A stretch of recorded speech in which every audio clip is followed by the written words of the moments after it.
buddy? All right. Hello, everyone. Welcome back to Shock Talk. Here with my buddies Shane and Junior. As always, we got Garrett behind the soundboard, and we're going to jump back into our shock valving quandary episode. We kind of left you guys hanging last time, and Shane's got a lot of good stuff he wants to talk about today about valving curves and dyno curves and all the different parts and bits and pieces that make up a valve stack in a BILSTEIN shock. So we're going to go for it. Yeah, and like just pick up on some of these buzzwords you hear out in the industry, like flutter stack and things like that. But before we get pop-off valving. Pop-off valve, flutter stack, linear versus progressive. But before we get onto that, I want to address the Jeep thing and digressive valving. So we're going to backtrack a little bit. Let's backtrack just slightly. Yeah, okay. So I'm always like researching Jeep stuff. I'm always on the forums. I always hear the 5100s are stiff, right? Do you hear that? All the time. And, you know, way back in the day, back in the TJ days, I used to have our old tech Lou, loved digressive valving, but I loved linear valving, right? So a lot of the TJ stuff is linear valved. I forced him to do it, but over the years, you know, I've learned a lot of things. Like when I had my XJ Cherokee, I made myself before 5160s like a 7100 that was direct fit, which eventually we made a product line. But I was able to mess around with all kinds of different linear valvings with this thing. And that's one of the only shocks. I don't know if still today, but it went into production with a flutter stack. Jeep Cherokee did have a flutter stack. The initial XJ Cherokee 4600s. Back when they were called the heavy-duty series. But now we'll have to explain what a flutter stack is eventually. Oh, we will after this. But, yeah, so I had an XJ Cherokee, had a short-arm kit, Rubicon Express kit, one of the original ones, and got it from, not Reston, but Wallace. Anyways, but the short-arm kits, remember how the arms were at a gnarly angle? Oh, yeah. And like it was super hard to get it to control the axle, or it was super hard. It was super stiff because jittery because of your wheelbarrow thing, right? Yeah. Right up on its tippy toes. Yep. Yeah. So it's like when XJ you Cherokee, like wheelbarrow, I like wife's high heels. Yeah. Junior's either way. He's prone to high heels. You have to watch out. It's a geometry concern.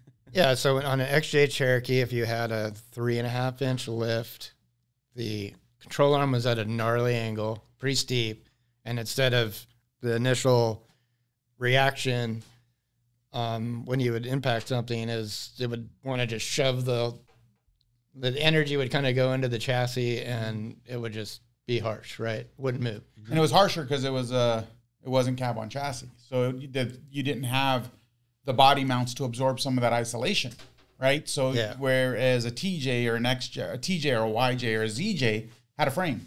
Yeah. So you were able to get that energy into that. And no, did the ZJ have a frame? The ZJ was a unibody. Yeah, it was a unibody too. I don't know why I said the ZJ. TJ had a frame. TJ had a frame, YJ had a frame. So you had those body mounts, those rubber mounts to absorb some of that energy, whereas in the WJ and the ZJ and the XJ you didn't. Yeah. And the XJ wasn't very heavy, so it was a dead blow. Mm-hmm. So like eventually they came up with long arm kits and lifted them higher, but there was a period of time before that they had these short control arms. Anyways, I had experience with all kinds of different linear valvings to control that. Like right here, we've got a U37 piston linear valving. This is what BILSTEIN probably invented this. 50s? This has probably been in use since the 70s, 60s, 70s. Still use it today. But anyways, yeah, it's just trying to get, with a linear piston, trying to get that axle to move. So I essentially wanted to have the least amount of compression control because that all this... You're compressing the spring, right? The spring and the geometry was like super hard to compress just on its own. Mm-hmm. Right. But anyways, that's super. So you were. That's why you targeted the flutter stack and maybe lower gas force. Well, and the flutter stack Well, it was you needed the flutter stack because, yeah, I didn't want any compression valving, but you need a decent amount of rebound valving, right? Right. Or it would just bounce right off of the obstacle. Just keep deflecting. So, yeah, one of the terms, bleed. So the linear piston, you have bleed. So what's that?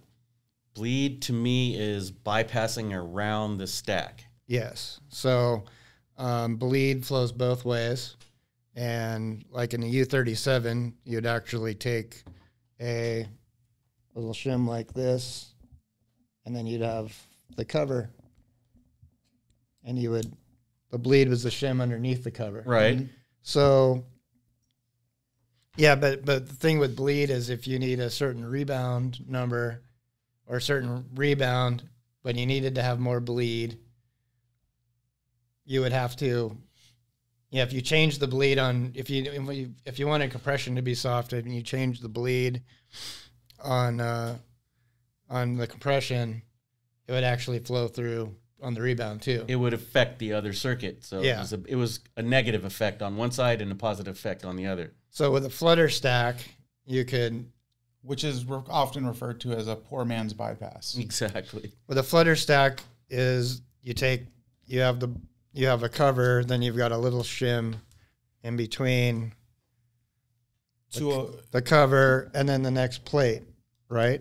And it allows that cover to flex. The cover to flex right into the next plate. And the downfall of that is your cover shim now will fatigue. Well, depending on how much you flutter it, depending on how big the break is between the flutter and the... Before the fatigue part, though, but that was the way to kind of keep the bleed the way you wanted it. Out of the rebound side, yep. But have that relief, right? So... That helps on all... like low velocity hits, right? Right. Yeah. That was that. But the thing I don't understand that I still haven't got yet is why does a Jeep guy want a digressively valve shock? Well, with all of this experimentation, with the flutter stacks and changing the bleed, you get pretty loose. You can get pretty loose, right? And when your suspension is allowed to move around, solid axle, especially with a Jeep, too much, what happens? Wobble. Exactly. Death wobble. So we at BILSTEIN like to refer to it as speed oscillations. Speed oscillations, yes. So as time goes on, and I mean, I know a linear shock with a linear piston, linear valving with a flutter stack is friggin' awesome, but it's real risky.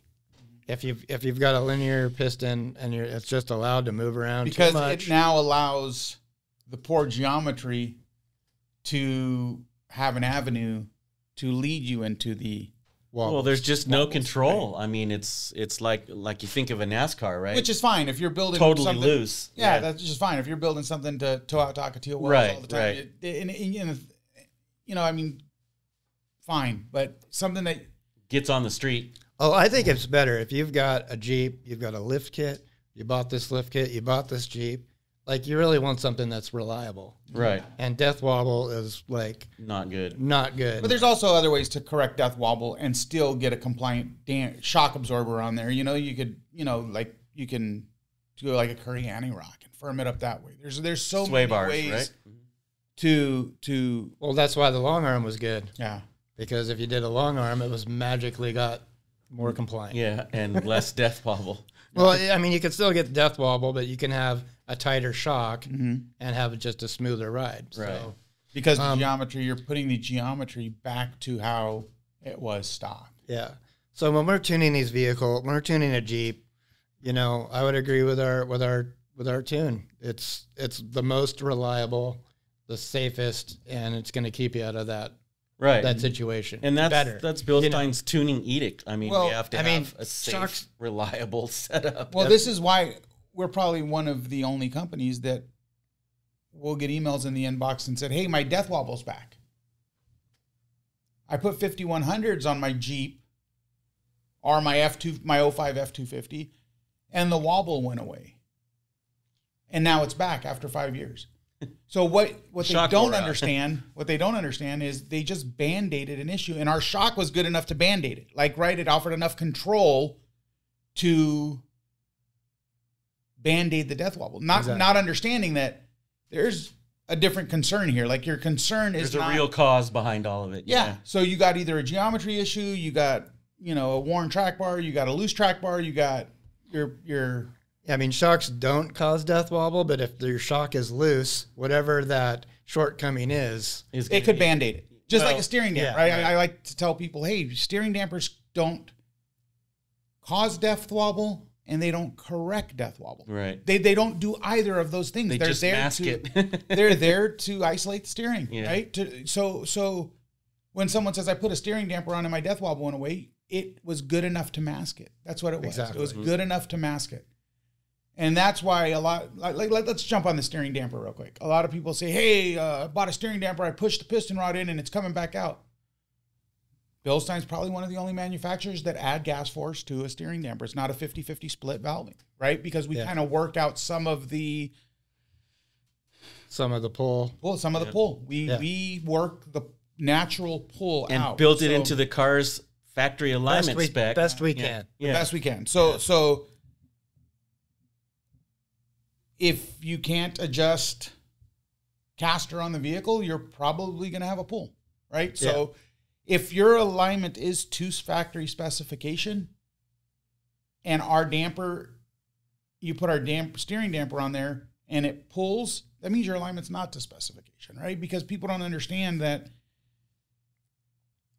it's not about setting the toe and letting it go. It's about proper adjustment. So in order for the vehicle to track with the crown of the road, you need a little more positive caster on the driver's side than you do the passenger side.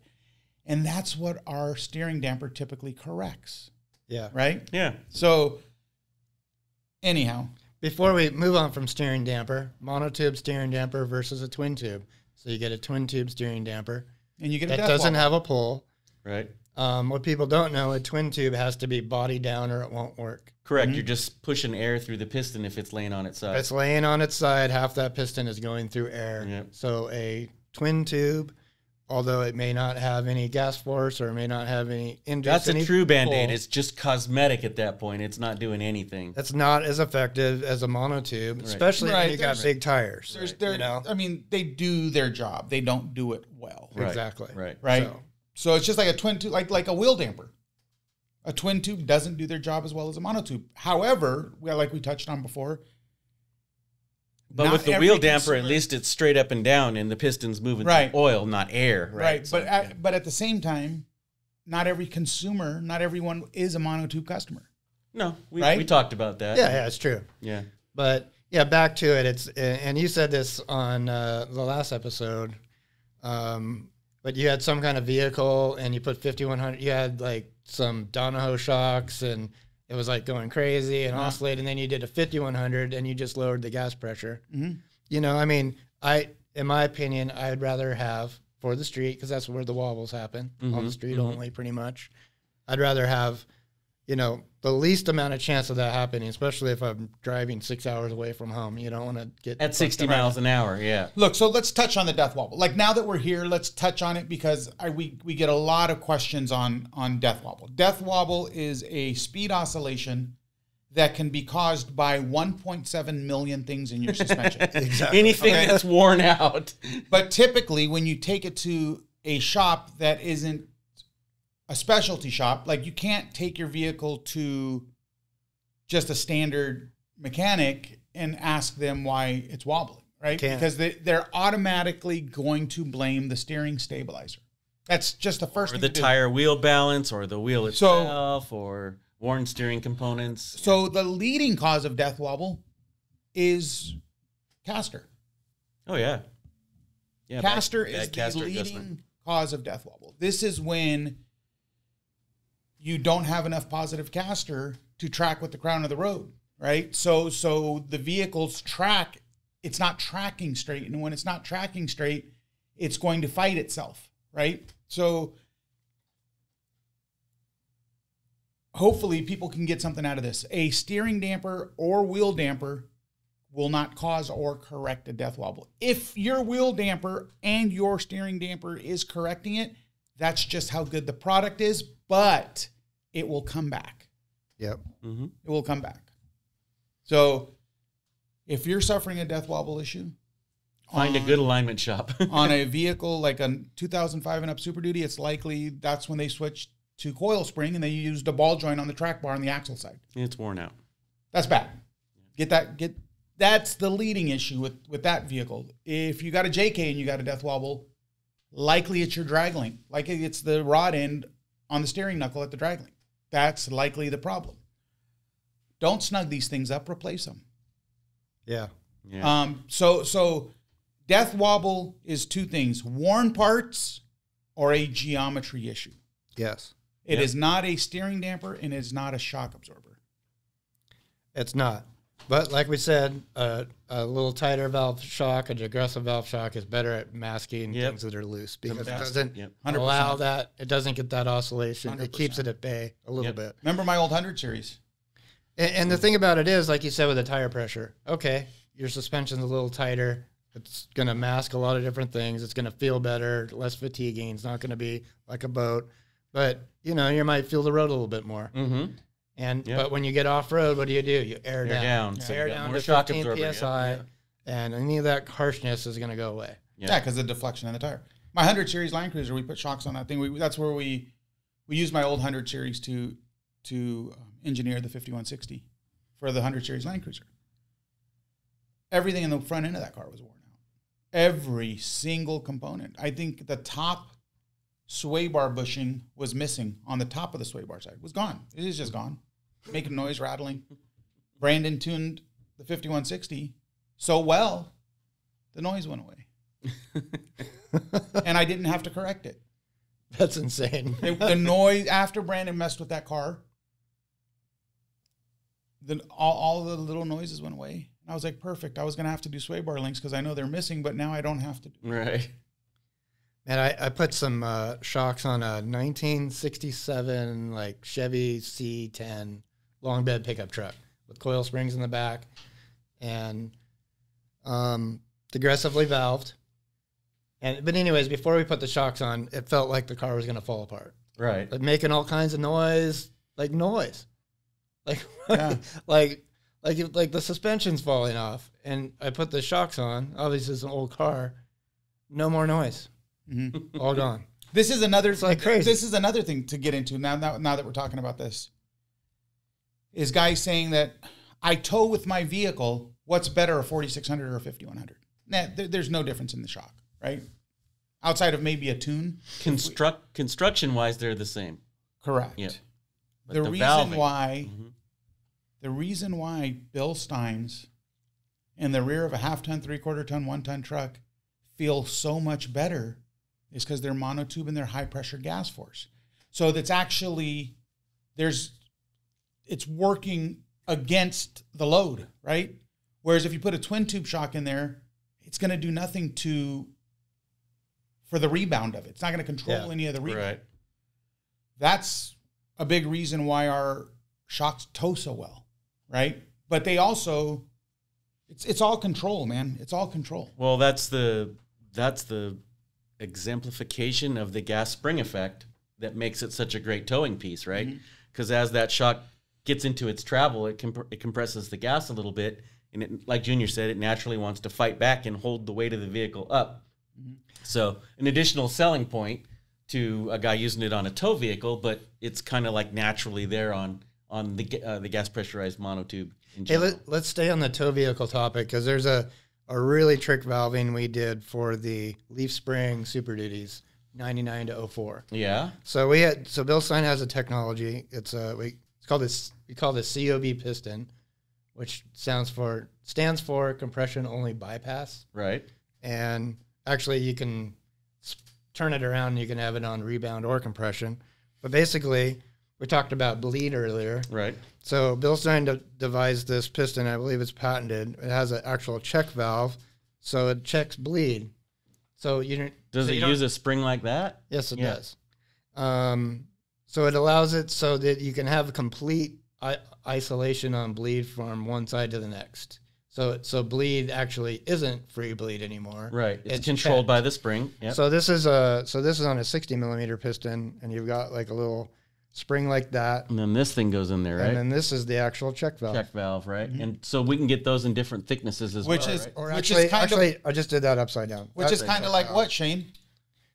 It's kind of like a pop-off valving. Pop-off valving. Like a pop-off or flutter stack. Flutter stack, yeah. But on that truck, because now that was like a really popular truck and it was a nightmare to control because it was leaf front, leaf rear. Yeah. They had 4 different leaf packs depending on the sub model. And then the front leaves were like a 1/2 inch thick each, and there was like 2 or 3 of them. So basically it with this valve system, with this COB piston, we're able to have like almost 0 compression and tons of rebound. So you didn't need compression valving because you had this leaf spring that was atrocious. Yeah. But you needed the rebound valving. Right. And like this was like the best thing ever for this. And believe it or not, a lot of new BILSTEIN customers don't realize that every 5100 and 5125 used to be serviceable, right? Yeah. So we used to be able to take them apart. And I'm pretty certain that pop-off valving started being used by a bunch of guys that started taking those shocks apart. And they're like, how would this work? Seeing it, yep. How would this kind of work on like a race truck that doesn't require a whole bunch of valving in it, which is what? A shock that's ran next to a bypass that does all the damping. Yep. Right? Yeah. Or a rock crawling vehicle. Right. So I'm sure that technology made its way into old schoolers pulling these things apart, and they're like, oh, check this out. Check this out, man. What if we could put this in something else? We absolutely used that in the old rock crawler series.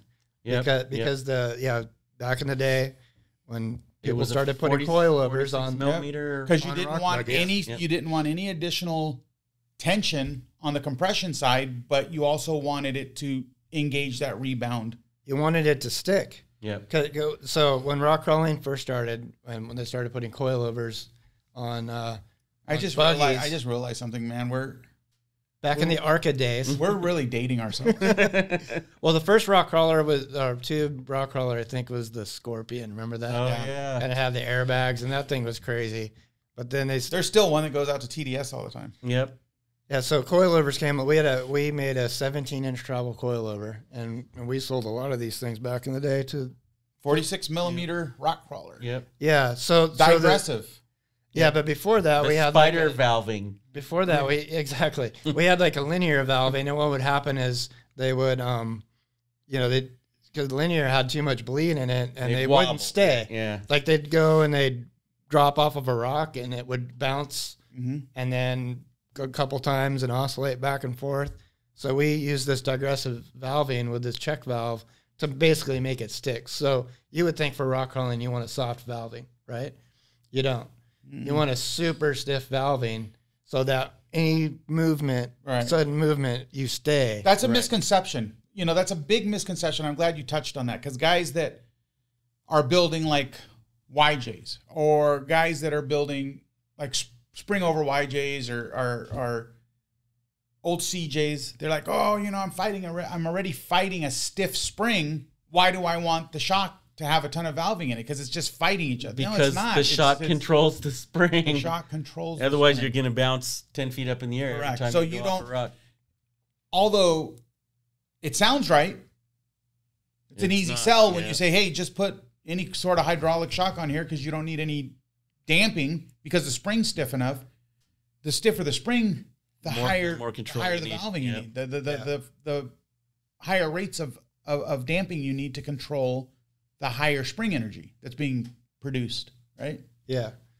We have these things set up, but you can press it, and it would take a few minutes. Or guys would tell me they'd be on a side hill and park there, and it might take like a minute for it to extend all the way out. For the rebound to let go. Yeah. And this was like pure rock crawling. Like you tow it to the rock that you're going to crawl over the section. YJ, TJ days. And that's all the driving you do. You're not doing anything else, which is, I don't know, kind of maybe part of the reason why the air shock thing worked, right? Right. Because it was just stiff. But but the problem is being sprung and dampened by one product, but it just doesn't. I never liked it. Never. It's tough. Yeah, it's a hard go, man. Well, we promised the folks last time that we were going to show them the difference between a linear piston graph and a digressive piston graph. And Shane has his whiteboard ready to go. We got a whiteboard here. So we were going to, I mean, and this lends into what we were just talking about, where the control comes from, right? Yeah. And you can see, you might draw the linear one first and then show a digressive and show where we gain that control in that particular curve. Okay, so here's a linear curve right here. Yep. So you can see it's just a line on an angle, and force versus velocity, it kind of just stays at a very constant rate. You know, it just, one moves up, the other one moves up. It's exactly the same. So basically as the velocity, so all shocks are velocity sensitive. Right. Right. To a certain degree. So that's when we say progressive, linear, digressive, that's basically just kind of how the force ramps up. Yep. At a certain velocity. Right. So if you look at the linear curve, the faster the velocity, the stiffer it gets. Yep. Pretty easy. Yep. Now, digressive is a rising rate, they called it back in the day, the old school guys, where the damping would go up like that. So flatten out. Yep. So as the velocity goes up, the force, you can see, goes up, and then there's a knee, and then it flattens out. So that's the difference between a linear and a digressive. Do you see that? So now, relate that to what it does to the vehicle now. Connect that to how it would work on the vehicle, because we were talking about you were once using linear pistons on your Jeep and you switched to digressive. Yeah, so with a linear piston, so basically at low velocity, so handling aspects of the vehicle. Which your vehicle's going to see 90% of the time.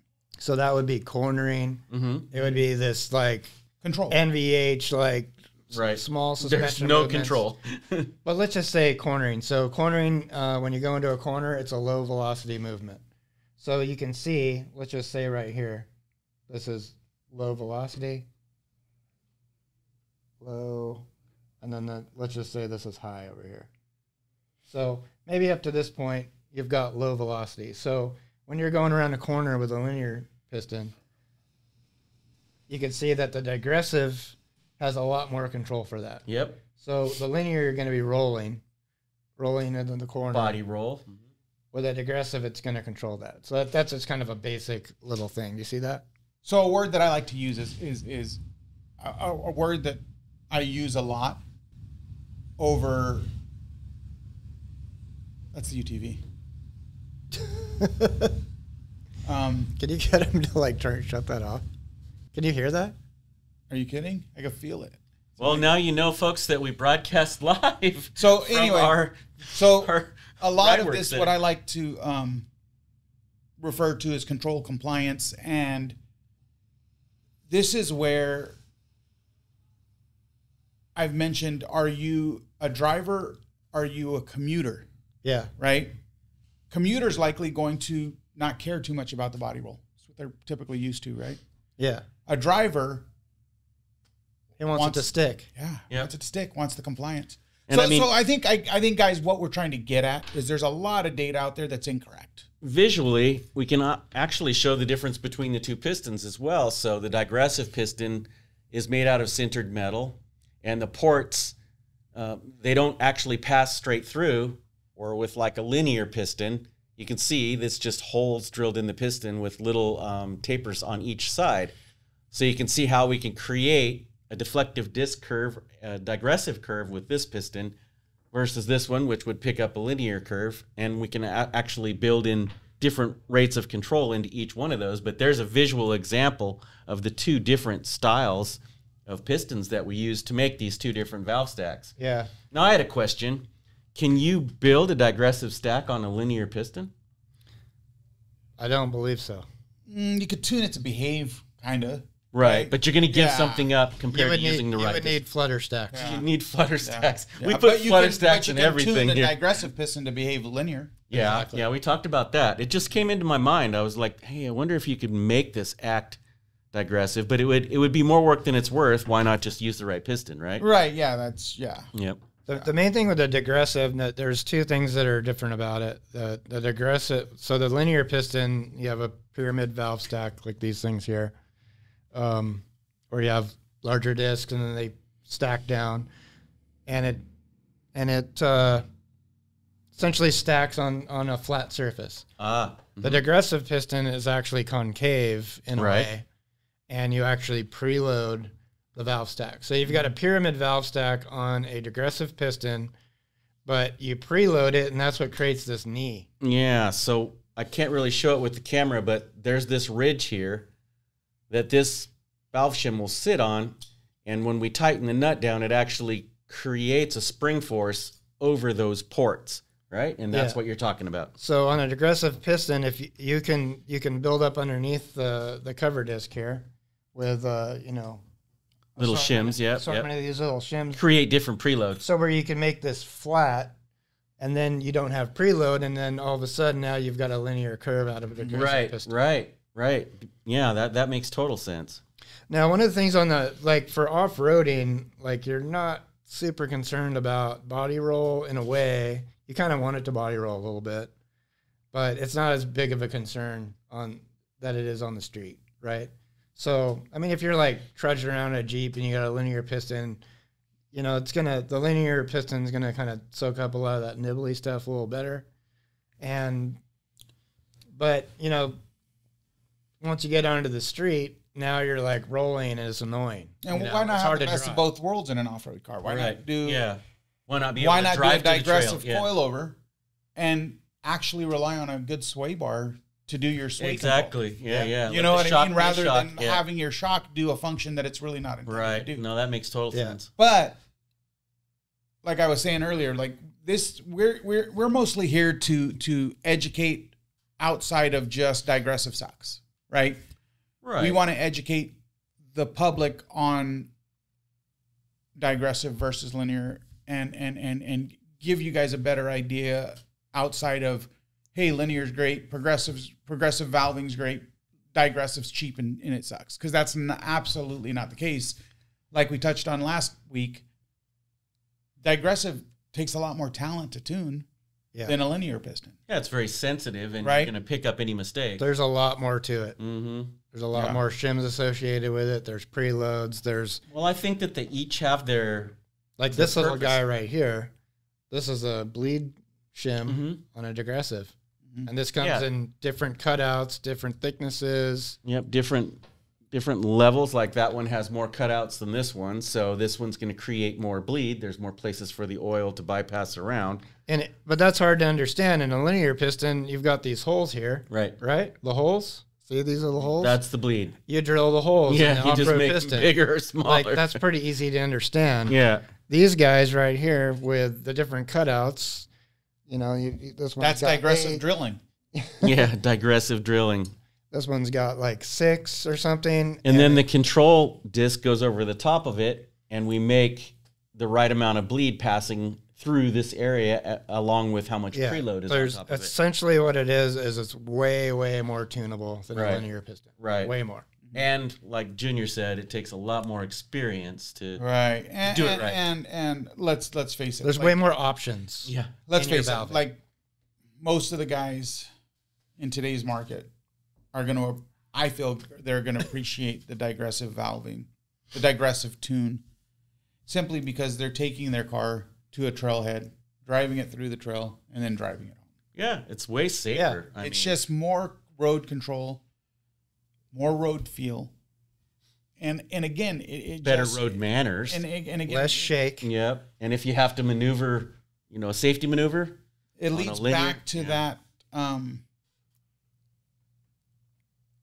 being oversprung and overdamped rather than just getting your control out of the tune of the piston. Right. Because a lot of our competition just typically will use 100-pound spring, and this is another, misconception that everyone has is they need a 700-pound spring. No, you don't. Right. Suspension was meant to move. Right. So, but that's a lot of our competition's answer to everything is put a heavier spring on it. No, or why don't you just build a shock that has a little more control?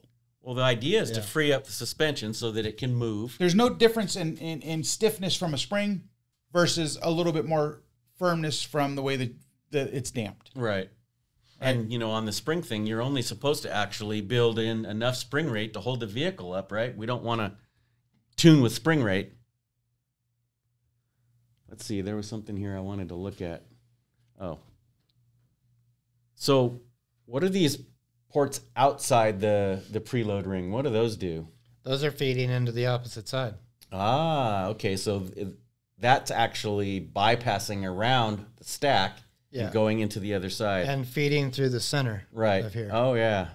That is definitely cool. So, yeah, the digressive piston is very complicated, very unique, and does take quite a bit of knowledge to tune properly. And you know what it is I think here's the real question that's being asked is, why do we do digressive, and why does 98% of our competition do linear? So I guess the assumption is the 98th percentile must be doing it right, and we are not. But we've actually been able to take a piston that behaves really, really good on the road and make it really work good off road. Yep. You know what I mean? Like Icon does, they're all digressive. You know what I mean? And some of what we've benchmarked, Icon was one of the better ones we've benchmarked against, as far as road manners, as far as not being oversprung, not being too stiff off road. Yeah. Not being too stiff off road. Just all the drivability features that you want. Right. Yeah. Right. Yeah. It's just educating the market, man. It's like I don't think anything sucks. I think it's all each has its place, and it's all purpose. Like I said in the past, all of our stuff's purpose built. I want to touch on one thing too. So, like on the high speed, so let's ask the question: why don't you make a linear piston go work for handling, right? So basically, a force velocity, a linear keeps on going up. You can see there's like an intersection point. Mm-hmm. So at this velocity, the linear piston's getting stiffer while the digressive piston's flattening out. Right, has flattened out. So the digressive piston, you kind of got to figure out where that high speed control is, and kind of make that work for each application. But what happens if you have a linear piston and you want it to handle good back down here? So let me erase all this, and this might explain why we want a digressive piston. So a linear piston, if you want it to handle good for low speed, and you know the digressive piston, this is the amount of low speed we need on a digressive curve. Right. On a linear curve, if you want to follow that, it's going to go like that. It's going to be way too firm. So you're going to knock your teeth out with this. Yep. So you're basically, what he's saying is you have to over damp it to get the low speed control. Right. And this is why as soon as you hit a pothole, your teeth fall Your out. teeth are going to go right through the roof of your brain. And this is, I think, what a lot of manufacturers did to combat this was the 2-speed compression adjusters, right? So that they can get a little bit of low speed firmness out of it. That's why that's why we are kind of late to the game on it. Because we didn't really need it. Well, we were talking on this board here, we were talking without any external adjustment force. Like we're not using any knobs or anything. This is strictly just pistons and But the reason they don't over damp the piston, the main piston, to control that low velocity stuff is because it becomes unbearable at the bottom of its travel. Yeah. So now that's got the dual that's speed why adjuster, they come up with the dual speed adjuster or the single speed. Yep. Yeah. To kind of help that like low speed. Which is a band-aid essentially for a linear piston. Yeah. Trying to make it perform like a digressive. Right. And what happens when you turn that thing up, it just gets super harsh. Yeah. Right. And unless it's an inside the cab controller, you're never going to be able to adjust it when you want it. You're going to hit that bump at the wrong time and your teeth are going to be stuck in your brain. It's not going to be, it seems like it's. I mean, we're doing it. We're doing it now. We're doing the compression adjusters now, which we should do, but it's not as critical. And I think this is the reason why so many people have reached out and said, "Man, your range of adjustment really makes a difference." Oh yeah, yeah. You know what I mean? Yeah. Versus, oh man, I turned this up to 10 and I don't really. There's no difference. Yeah. Or it just gets too stiff past 3. Yeah. I think that's a good thing to hit on, because a lot of people here and over the years, and I agree, people want what they want. People want adjustable shocks. I get it. I understand it. But the level of tuning that we can provide, so we tune each application, and not a lot of companies do that. And we've got some really experienced people that have worked here for many years.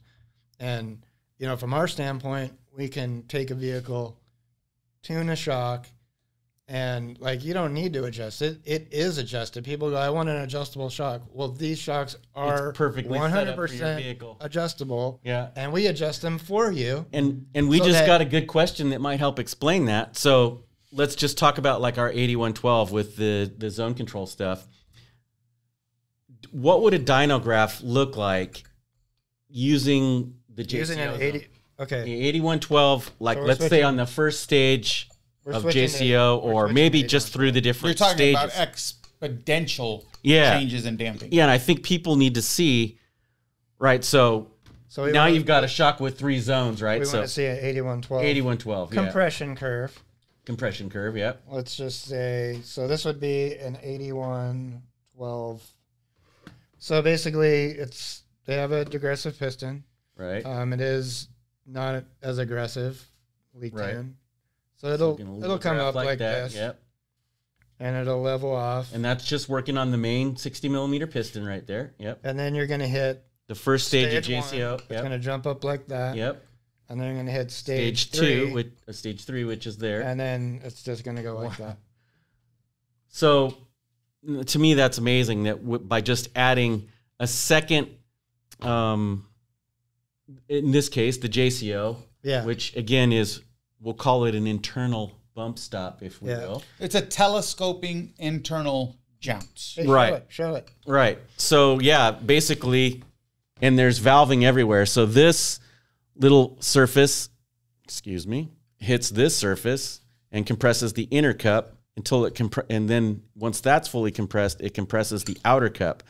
And there's valving everywhere inside of it to control that, which makes all those curves. And that's a secondary valve piston for compression that goes into that. Right. It's a decoupled piston. So decoupled, that's engineering, that's what they call it. This is a decoupled piston. Yeah. Which means that that piston's not doing anything until it touches the cup. It's matched. We can kind of show that this is actually very similar to a linear piston. And there's actually little valving discs in here, just like our... a whole stack of little valving discs inside the first stage of the JCO. Which our new DSA Plus has an adjustment. Has adjustment on the jounce. So we can actually adjust for bottom out control. Right. And this is nothing new. Like this is great technology. But if we're being honest, your factory vehicle right off the showroom floor has this technology. It's all external. And there's no control. Right. Right. So you do have a chassis stop that once you get into it, it's going to ramp up exponentially. Well, it's basically a big rubber block that's going to stop the suspension from moving immediately. And this does it in 2 stages hydraulically with loads of controls. Mm-hmm. So you're not. And another term I love to use is this little thing gives you confidence to put your foot to the floor. Yeah. Yeah. Right? It's a sense of confidence that you're not going to get out of any other manufacturer shock, OE suspension, anything aftermarket, unless you're going with a full long travel kit with an external bump stop, bypass coilover, and then that's paying someone a couple $1,000 to tune it. Yep. Because everything that's on the vehicle is just default profile. Just one off. Yeah. But then after 5,000 miles, all that stuff falls off. Yeah, and you have to service it. But I think that's super unique.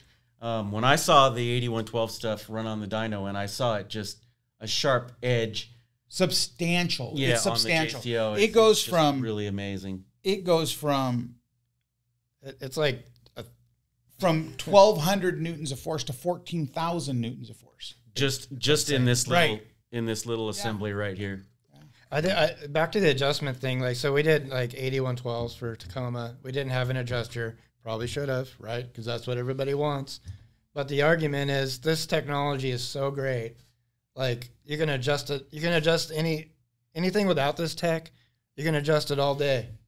And it doesn't. You can do whatever you want to. And you'll never find this. It'll never work as good as this. Yeah. You'll never find this. Yeah. But, you know, since it didn't have that, a lot of people are like, oh, I want it to be adjustable. I'm paying all that money to have an adjustment. Well, I mean, we spent like 8 months adjusting the Taco, the Forerunner, tuning the engineer, tuning it. Yeah. So I mean, it is adjusted. So to get out of the crazy technical talk, this system allows you to feel confident in the vehicle where others come short. Yeah. So if you want to have a bolt-on suspension package that you don't want to take bypass routes on, just buy this. Yeah. And it also, let's just say, like, if you want this kind of control up here.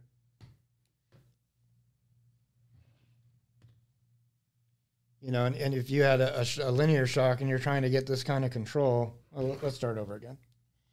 That's a bad example.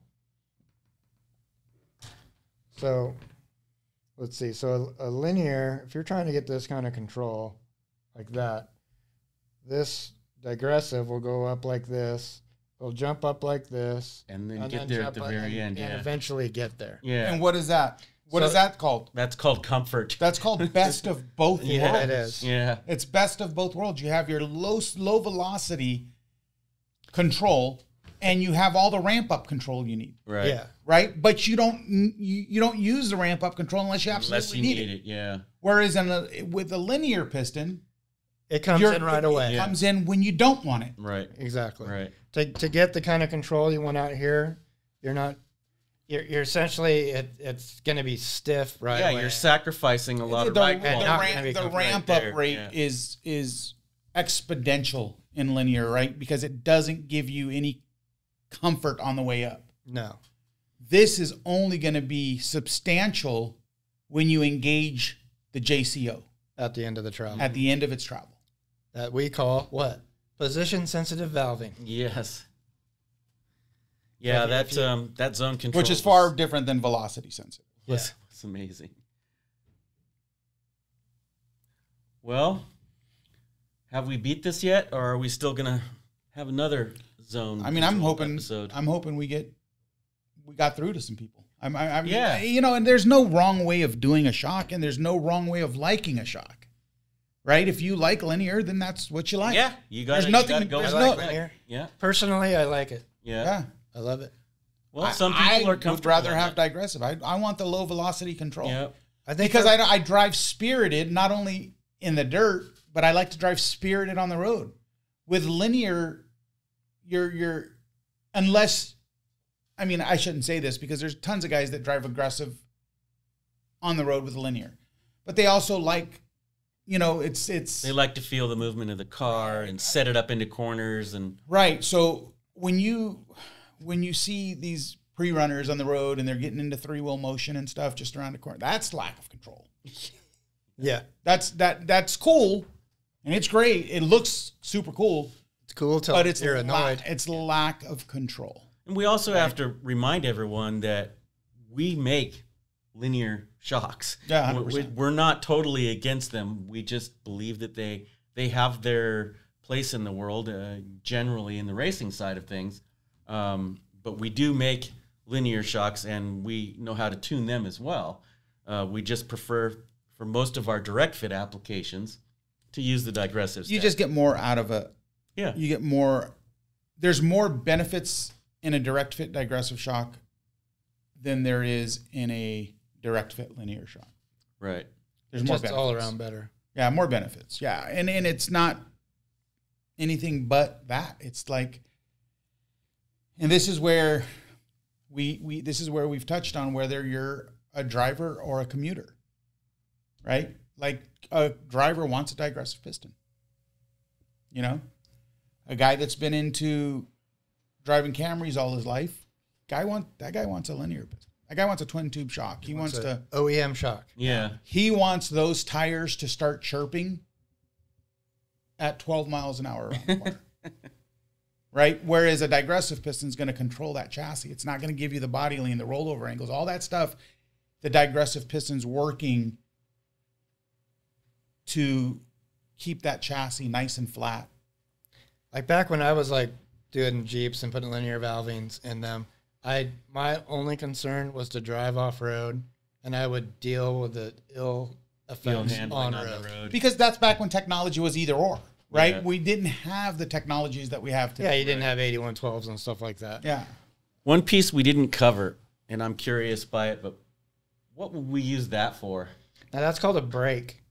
Now that's at the end of a tiered stack, and essentially it will keep the entire valve stack from folding too much. Yeah, so if we put it in that position right there, it's limiting how much the last piece can flex, or the entire stack, right? Yeah, so you would typically have a pyramid style valve stack. Oh, and this would go on the very end, right?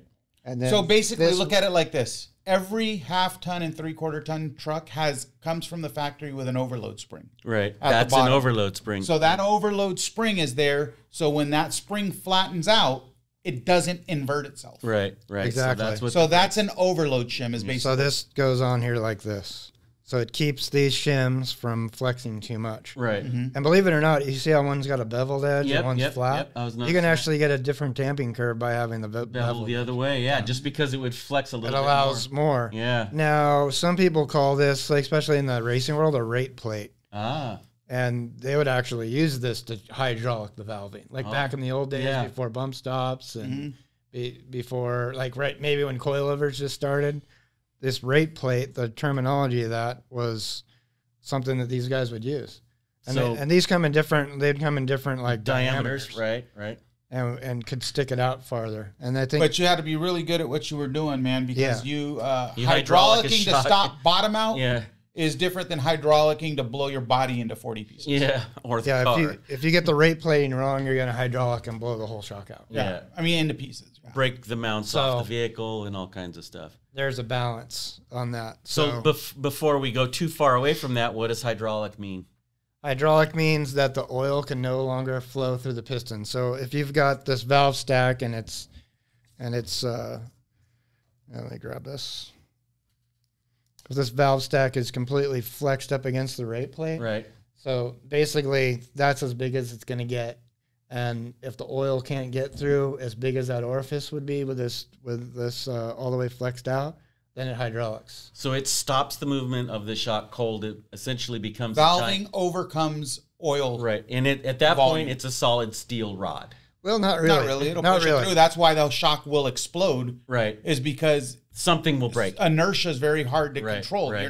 It's not gonna hydraulic to where it won't move. It's gonna hydraulic to where it's going to move, but there's gonna be consequences past a certain point. Moves out of its way. Well, what would happen if it's just a regular monotube shock is that the dividing piston will move then. Right. And it'll spit the seal out of the dividing piston, and you'll get the gas and oil mix. Best case scenario. Yeah. But I've seen them also hydraulic to the point where it can't displace oil and it splits the tube. Oh yeah. Yeah. Or it blows out the seal. Yep. Now that's one of the cool things. Pushes the rod guide out. Yeah. This is why, guys, it's very important to go to a shock tuner that knows the limitations of what. Yeah. Of what this stuff does. Because you see some scary stuff. Well, I wanted to point that out because scary stuff with this. Yeah, I mean, we offer shocks that are take apart, right? We offer our 7100s, and I encourage people to experiment, but we want to let people know that there's some serious consequences if you do things majorly wrong. You gotta have a place to displace oil. If you can't displace the oil, one of the things I tell people about why should I buy a 5160 over a 5100 is that with a 5160, you've got the remote reservoir and the dividing pistons actually in there, the reservoir. So if you've got, essentially you can get a lot more high-end control. I can't believe you used the term rate plate. Rate plate. Old. That is, I haven't heard that since the 90s. But with a 5160 versus a 5100, you can only get so stiff on a regular monotube, or if you hit something super hard, you can have that dividing piston Right. like moving a little bit. But with a reservoir, and the oil has to go through that little hole. It's like a buffering effect. Right. Almost like the oil having to go through the reservoir actually is a damping force or a pressure point. It's another control point. But essentially, it isolates the main piston from the dividing piston and essentially just ramps up a lot of control. So like a 5160 and 5100 don't really feel that much different on the street. But when you go off-road and you start hitting things harder, it's capable of creating a lot more pressure. And I think we should let folks know, too, that we're basically, I mean, this, however long this episode is, we're just barely scratching the surface. Yeah, and this is another thing. Is like, I forget what show I was at, but I heard before I could get to him, I heard a guy talking to another customer that was waiting in line to talk to someone. He says, yeah, 5100s and 5160s they're tuned the exact same way. There's just one has a reservoir, one doesn't. That's not the facts. That's not the facts. The facts is there's much higher gas force in a 5100. Yeah. And you got to tune out that gas force on the main piston. Right. You can actually use less gas force in a remote reservoir shock. So you can because of this buffering. Yeah. The oil that has to go through. So the 5100 and the 5160 are definitely not tuned identical. However, Shane is correct that they ride the same on the road. On the street. Similar. Right. Yeah. Very similar. And this goes to show you how much gas force, how effective and ineffective gas force can be. Right? Because we use probably I'd say 120 pounds more gas force in a 5100. In a 5100, right? Yeah. So that adds to that spring energy, right? Gas force generates a little bit more spring energy. So it just shows you how effective or ineffective gas force is in a shock absorber. It's an important aspect. Yeah. It's more important than people think, Well, it's so much more important than people think. I mean, that's why, I've told people get a 7100, and if you want it to feel a little firmer, go from 180 to 200 psi. Because gas force will generate that feel. Well, the whole thing is as we move forward in the world, and I happen to be into another suspension world, which is mountain bikes, but the volume, the gas volume as well plays a big difference, like Shane was talking about in the 5160. So you give that gas more room to compress and uncompress, it makes less dramatic moves on the piston itself. So, I mean, we're going down another path here. We've gone away from valving, and now we're tuning with the gas force or the volume of the gas force. But all this stuff is connected. It all has to do with, like, pressure. Yeah. Force. So this force, velocity, whatever, but at the end of the day, it's creating pressure, resistance, and the resistance is created by the pressure. Right. And let's talk about 6112 versus 5100.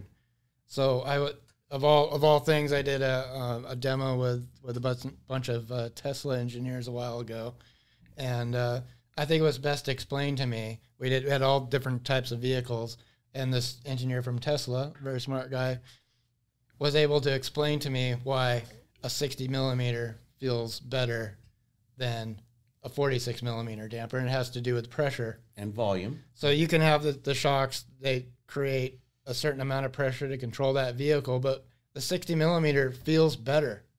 It feels smoother, right?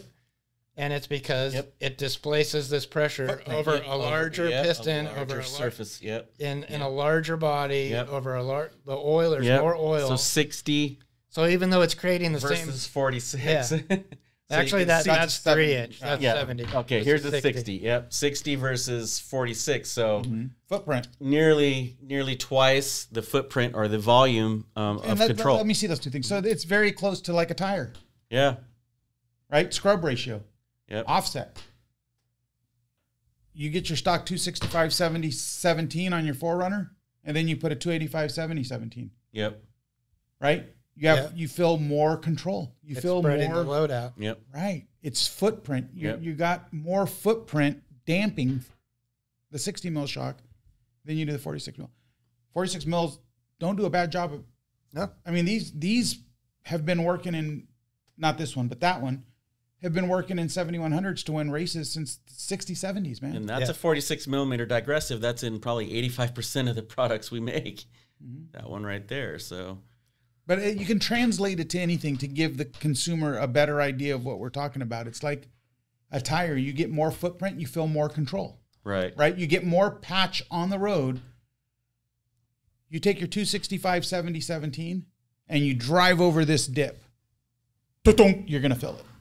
You take your 285 70 17, because there's more footprint, it just goes over that. Right. Right. Yep. It feels different. Even though it kind of does the same thing, it feels different. Yep. But giving them something that they can understand, like it's just kind of the same thing, you know. You got a damping footprint. Yeah. You know what I mean? The bigger the piston, the more oil can flow through it, right? Yeah. But at the end of the day, it kind of keeps similar. You need a similar pressure to control a vehicle, right. But it's just with more oil flow through it. Spreading it out. Spreading that pressure load over a bigger air surface area and a bigger shock with more oil in it just feels better. Well, it also relates to some durability factors as well. When I had my 5th gen 4Runner, yeah, and you put the 6112s on it, remember? So I aired down the tires, got back on the road, and I was, I think, like 22 PSI. I had 5100s on it before we put the 6112s on it. And when I got off the road and 5100s aired down, I needed to air up, right? I got off the road. I got back onto the road at 22 PSI and drove all the way home from Hakamba. Yeah, didn't notice a difference. Because the control and the damper gave me less of that made up for the lack low of tire pressure feel, right? Mm-hmm. Yeah. It was insane to witness it. I mean, we know about shocks, right? But when you even as a shock person or a car guy can feel the difference in what, like I literally didn't air back up till I got home. Probably not the best for the tire, probably picking up a whole bunch of stuff, but the fact that I still felt in control. When I got off the road in the 5100, it was less control. I had to get to the gas station because I didn't want to fight the steering. I didn't want to fight it. You know what I mean? The 60 mil was a 9-day difference. Remember I told you I felt like I was running out of throttle. Yeah. Yeah. It just felt good. So what do you think? Well, I mean, I think this would have been a lot easier as in a seminar where people can actually pick the stuff up and play with it. And, you know, this is pretty hard to explain. Like this topic, even before we. Yeah, but seminars are so 90s. This is what we have now, dude. But even before we, when we did the first episode, we sat here for a half hour going, how are we going to explain this stuff to people? Yeah, and you know, we kind of know ahead of time that some of you are listening to this and can't see it, and those of you that can see it are probably confused. So just put some questions for us down in the bottom of the feed down there, and we'll try to answer them for you if you have them. And at the end of the day, we're not trying to talk you into a BILSTEIN product. We're just trying to educate you to make a good, educated decision on your shock purchase. Well, we're just here talking. We just want you to make an educated decision on your shock purchase, and to be able to navigate through these videos that you guys are hearing that digressive is cheap and junk. We just don't agree. You know, it is not the case. Well, and I think that the one thing that you get here, as best we can do with as much knowledge as we do or don't have, is we try to stick to the truth and facts, right? We're not trying to lead you down a path simply because we want you to buy something. This is a podcast. We work for BILSTEIN, but we kind of stay more neutral on the podcast about facts. More we want to get, that's a good point. We want to give facts. We don't want to talk you into buying a BILSTEIN. We just want to let you know what you're going to get if you do buy a BILSTEIN. Yeah, we have salesmen for right. Yeah, like we just want you to know what you're getting yourself into or not getting yourself into. If you want, and a great way that me and Mike used to explain it is we used to get the guys would call in and say, "Sell me a shock and tell me why I need to go with you over someone else." How do you drive your car? Well, I drive a 911. Okay, so you want your dampers to match the performance of your vehicle, or do you want, you know what I mean? It's like, what do you like? Qualify the question. You qualify it, man. You get a 911 guy, there's absolutely no way you're not putting a digressive piston on that car. Right. No. You get a an M car guy. No, now it changes. Now you get into a guy with like a 325i. How do you drive your car? If you want spirited handling, buy a digressive shock. If you want to jump in a recliner and get to work, buy a twin tube shock. Yeah. You know what I mean? It's just more spirited. It's not firm. We don't like the word stiff, right? Yeah. Because that's not what it is. Yeah. What you're feeling is control. Right. And a lot of guys in our industry, shock absorbers and dampers are probably the most overlooked maintenance item in a vehicle. And they're also the most affected by personal feelings, right? We always like to say that, you know, our dampers are tuned by someone's butt sitting in a seat driving in a car. It's and true. The rest of them are tuned in computers or just stats or statistics or AI or whatever you want to call it. But it's such, I mean, you could get 3, 5, 10 different people riding in the same car. 2 of them would say it's too stiff. 2 of them would say it's too soft. 4 of them wouldn't have an opinion at all. And it's so subjective. That's the word Junior uses all the time. Yeah. So being that a shock absorber, a damper, wheel damper is the most overlooked maintenance item, right? Because everyone thinks they just change their oil and their car will go forever. So dampers are often forgot about until an issue arises, and dampers will last forever. They don't dampen forever, but they'll last forever. They'll stay on the car. Yeah, they'll stay, They'll stay on your car and not fall off and not fall apart until they do. And when they do, that's when most people address them. So when they get a real oscillating tire or a dribble or a leak, the mechanics, that's when they address them sometimes. So what I'm saying is you don't confuse stiffness for control.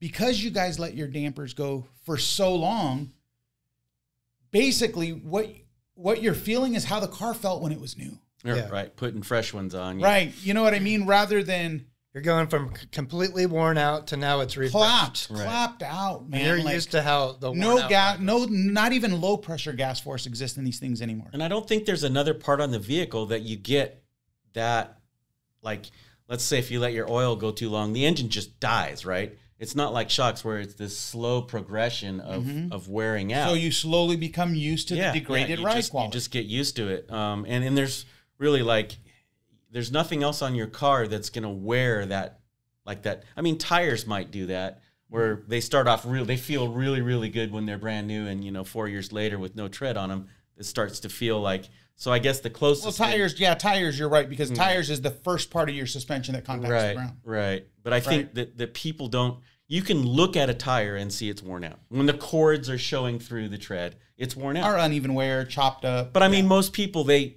can say, even your average person can look at it, and when you see the steel cords, it's worn out. I need a new one. But a shock, you can't do that. You can't see inside of it, and I think that's the hardest part. Here's the great thing is we go to shows all the time, right? And we guys, hey, I just bought my 2023 Super Duty, and I put your guys' shocks on it. Boy, what a difference. We hear it all the time. Yeah. Yep. Now, if he's feeling a difference from a new product to a new product, imagine the difference people are feeling from a clapped out product to a new BILSTEIN product. Right. So this is where substantial. So this is where that terminology is lost. It's not stiff, it's controlled. Right. Yeah. So you're so used to no control that any control feels stiff. Right.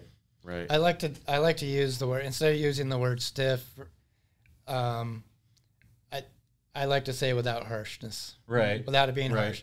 So like back in the old days, Larry and Kevin, when this digressive valving came out, they had all this literature and stuff. So the best way it was explained to me is the digressive valving will give you the comfort and control without the harshness. Yep. So and harshness is like bad, right? But I mean, I think stiff is a bad term. Yeah, it's not one that should be applied to the shock absorber world. And I think this is a good point to also insert the fact that shocks are probably one of the most important safety features on your vehicle. And, to maintain that comfort and control, you should get them inspected once in a while. I mean, by a good quality shop. And you know, it's probably one of the only things too, guys, that are not in your maintenance program. Yeah, they're not going to say change them out every 40. It's not in your maintenance program, but it depends on what you do to it. Yeah, exactly. A typical shock absorber that's being driven on the street should be addressed probably every 60 to 100,000 miles, depending on your driving habits. Right. If you're a spirited driver, you want to be closer to the 60 to 80. And this doesn't matter. It doesn't matter if the shock's not leaking. It doesn't matter if you're pushing it in and it's coming back out. Oil deteriorates and the shim plates fatigue. Piston rods get brittle as they get hot, heat up and cool down, and heat up and cool down. So and if the shock got too hot, the oil actually gets scorched. Cooked. Yeah, it gets stops damping. And that doesn't necessarily mean because you're off road or you're in washboard. This means because your chassis is getting so much input on that driver's side because you love turning you love right turns. Right into the driveway at home to crack your a right beer front after work. is getting a whole bunch of movement because you love left turns. Right. It doesn't necessarily mean just because you're on the street, dampers don't wear. They wear out. Yep.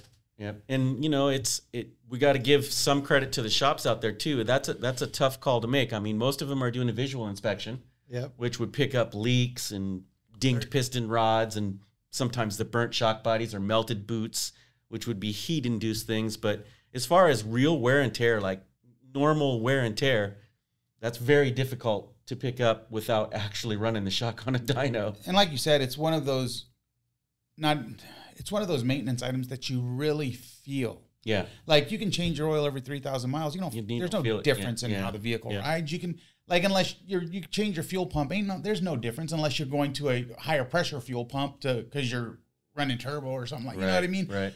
But it's a maintenance item that actually makes a difference in the characteristic of the vehicle and the safety. Yeah. Which is why I'm so blown away that it's like, let's face it.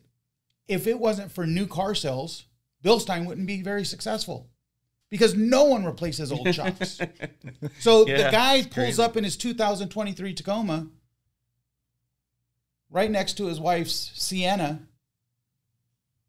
and he goes straight into the house and he starts shopping for shocks.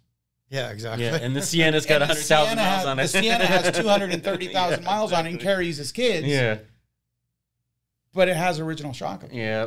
Very, very true. Right? This is what I mean by keep up on your damper maintenance. It's not just because it doesn't change the vehicle aesthetically doesn't mean it's not needed. I mean, these things are a very critical part to the way your suspension operates, because if you have no damping force, everything that's connected to that steering knuckle is going to wear out prematurely, whether it's ball joints, tie rods, anything connected to that knuckle is going to have premature wear. Yeah, it's allowed to move more than it should. Even tires and all that kind of stuff, brakes, all that kind of stuff. And if you got a Jeep, pretty soon you'll get death wobble. Death wobble, yeah. And those are the people that we see because they can't stand driving. And if you guys are getting death wobble in a leaf sprung vehicle, you guys deserve a reward. Yes. You guys deserve a trophy because letting something wear out that bad. Yeah. Well, I tell you what, you guys, I'm getting hungry. I think I have to pee. Yeah, we're gonna have to call it a day. Thank you all for joining us here on Shock Talk. We hope you'll come back and join us for the next episode.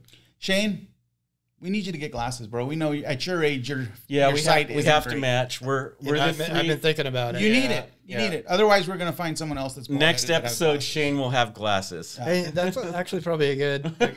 I got to take my eye test. I want to be able to see what you mean. You know, it's good to see what we mean. You know what I mean? Shocks. You don't know. You don't know you need them till it's I'll tell you what. I put this off forever. And when I put them back on, I thought I was 16 again, bro. I was driving at night just because I could see. My wife's like, "Where are you going?" I'm like, "I'm going for a cruise." Why? Because I can. It's funny that you mentioned that. I've been contemplating going to the eye doctor. We all got a match. You need to. Yeah, we all got a match. How many fingers am I holding up? 2. You need a thicker pair. Yeah. All right, guys. Thanks. Good talking to you.